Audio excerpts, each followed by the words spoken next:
got to say, and I've got to be honest about this, I didn't really expect too much from this product. I knew that it was a good product, but I didn't think that it would perform like other artisan type products. Well, I'm pleased to say that this really does. Heath from England. This is the cream shave, which I've used on a number of occasions, and I absolutely love it.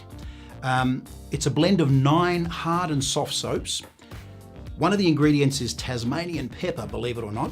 It lathers up a storm. It's wonderful, cushiony lather, very, very effective.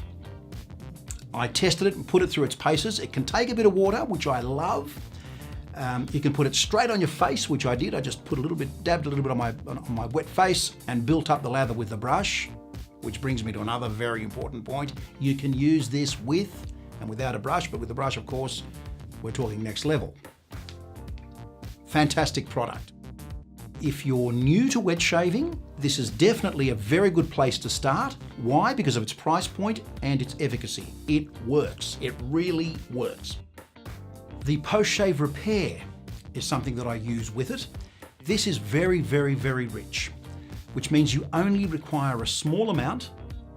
And we've heard it time and time again, a small amount goes a long, long way. Well, it is so true with this that it's almost ridiculous. I used a little too much the very first time. I just kept smearing it and smearing it. Luckily, it's easily absorbed, so there was no problem there. But I think that if you're using this in the warmer months, then just apply it after your shave to damp skin. You don't need to towel dry your skin and then add it. Just put it to moist skin and you'll find that it works a treat. I think its strength would be in the cooler months. So in the cooler months, this product will definitely protect you post-shave. So that's it. Heath Cream Shave and Heath Post-Shave Repair.